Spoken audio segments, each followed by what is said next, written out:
මේ දිව්‍ය ලෝකවල ඉන්න දෙවිවරු පිළිබඳව. දීර්ඝායුෂ භුක්ති විඳින දෙවිවරු තමන්ගේ ආයුෂ පිරිහුණාම දෙවියන්ගේ ආයුෂ පිරිහිලා තමන් චුත වෙන්න ළඟයි කියලා දෙවියන්ට දැනගන්න නිමිති පහක් පහළ වෙනවා. ආන්ගේ නිමිති පහක් පහළ වෙනකොට තමයි දෙවියෝ දැනගන්නේ දැන් මට මෙහෙ ඉන්න තිබ්බ කාලය ඉවර වෙමින් තියෙනවා කියලා. මනුස්ස ලෝකයේ ආයු කාලයෙන් දවස් 7කට කලින් තමයි ඒගොල්ලන්ට මේ නිමිති පහළ වෙන්නේ. ඒ කියන්නේ නිමිති පහළ වෙන්න පටන් ගත්තාම ඒගොල්ලන්ගේ ආයුෂ තියෙන්නේ මනුස්ස ලෝකේ දවස් 7ක් විතරයි. ඒ කාරණාව පැහැදිලි වුණාද දන්නේ මේ දෙවියන්ගේ වාගේ අයගේ ආයුෂ බොහෝම දිගයි. පල්ලෙහැම දිව්‍යතලයේ දෙවියන්ගේ ආයු ප්‍රමාණය මනුස්ස වර්ෂ වලින් සඳහන් කෙරුවොත් ධර්මයට අනුව අවුරුදු 90ක්. එතකොට මේ පල්ලෙහැම දිව්‍ය ලෝකේ එක දවසකට අපේ අවුරුදු 50ක් තියෙනවා. එක දවසකට අපේ අවුරුදු 50ක් තියෙනවා.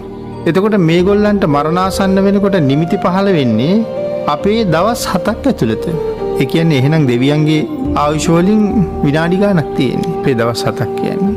එතකොට පහළ වෙන නිමිති තමයි මාලා මිලායන්ති.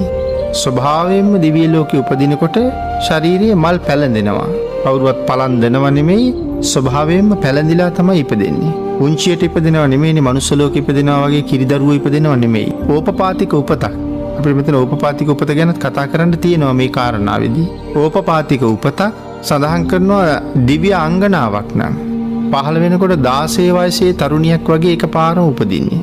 දෙවියන්ගේ ශරීර අපිට වඩා ලොකුයි. නමුත් ඒ 16 වයසේ කෙනෙක් වගේ තමයි උපදින්නේ. පිරිමි දෙවියෙක් ඉපදෙනවා නම් 20 වයසේ තරුණියෙක් වගේ ඉපදෙනවා කියලා සඳහන් කරන්නේ. එතකොට කිරිදරුවෝ නෙමෙයි. ඒ දෙවියෝ පහළ වෙනකොට සමහර වෙලාවකට දෙවියෙකුගේ උකුලේ පහළ වුණොත් තවත් කෙනෙක්. එතෙක් දිව්‍ය ලෝකේ හිටපු කෙනෙකුගේ උකුලේ හිටි ගමන් පහළ වෙනවා දෙවියෙක්. උකුලේ පහළ වුණොත් ඒ දේව දරුවෝ, යහනේ පහළ වුණොත් ඒ පරිවාර දිව්‍යාංගන තමන්ගේ භාර්යාවක් බවටයි පත් වෙන්නේ.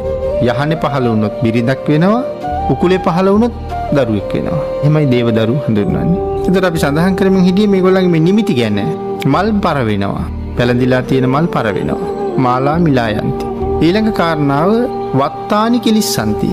දෙවියන්ගේ ඇඳුම් කවදාවත් කිලුටු වෙන්නේ නැහැ. ඒ කියන්නේ දිව්‍ය ලෝකේ දාඩිය දාන ස්වභාවයක්, කුණු ගෑවෙන ස්වභාවයක් නැහැ. කවදාවත් ඇඳුම් මාරු කරන්න අවශ්‍යතාවයක් නැහැ. අපිට මාරු කරන්න ඕනෙලා තියෙන්නේ අපිරිසිදු වෙන නිසානේ. දෙවියන්ට එහෙම වෙන්නේ නැති නිසා ඇඳුම් මාරු කරන්න අවශ්‍ය නැහැ. නමුත් අවශ්‍ය නම් ඕනතරම් මාරු කරගන්න ඇඳුම් තියෙනවා. ඒතකොට මේ ඇඳුම් කිලුටු වෙනවා. මෙච්චර කල් කිලුටු නොවිච්ච ඇඳුම් කිලුටු වෙනවා. දාඩිය දැම්මේ නැහැ දෙවියන්ට කවදාවත්. ආන් එහෙම කවදාවත් දාඩිය දාපු නැති දෙවියන්ගේ ඇඟෙන් දහඩිය වැටෙන්න පටන් ගන්නවා. ඊළඟට මේ දෙවියන්ට තමන්ගේ යහනේ කවදාවත් තියෙන සැප ඇති වෙන්නේ නැහැ. ඒ යහනේ හිටියා කියලා ඇති වෙන්නේ නැහැ. ඒ යහනෙම ඉන්න හිතෙනවා. ඒ තරම් ඒ යහනේ මේ භුක්ති විඳින සියලු සැප මේ යහනේ තියෙනවා. නිසා ඒ යහනේ එපා වෙන්නේ නැහැ. නමුත් මේ නිමිති පහළ වෙනකොට මේ යහනේ ඉන්න තියෙන කැමැත්ත නැතුව යනවා.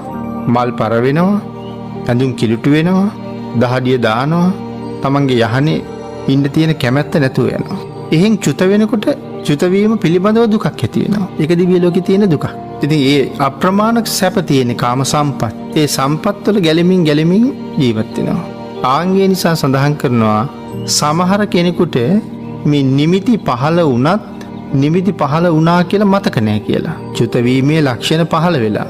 ඒ ලක්ෂණ පහළ වෙලා තිබුණත් මතක නැතුව යනවා ඒගොල්ලන්ට. මොකද සැප වැඩි.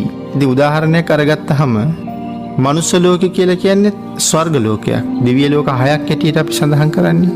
ඒ වුණාට සප්තකාම ස්වර්ග ලෝකවල සප්ත වෙච්චහම පල්ලෙහැම තියෙන කාම ලෝකයේ තමයි මනුස්ස ලෝකය. මේකත් ස්වර්ගයක්. එතකොට මෙහි අපිට තියෙන සැප, ඒ සැප අතර අපිට තියෙන කොයිතරම් දුකක්ද? මේ ජීවිතේ කොච්චර දුක තිබුණත් මේ පංචකාමයෙන් ගැලවෙන්න අපිට හිතෙන්නේ නැහැ. අපිටත් නිමිති පහළ වෙනවා. හැබැයි තේරෙන්නේ නැහැ. කෙස් පැහිලා, ඇස් පෙනුම අඩු වෙලා, ඇඟ රැලි වැටිලා, කායික රෝග උත්සන්න වෙලා.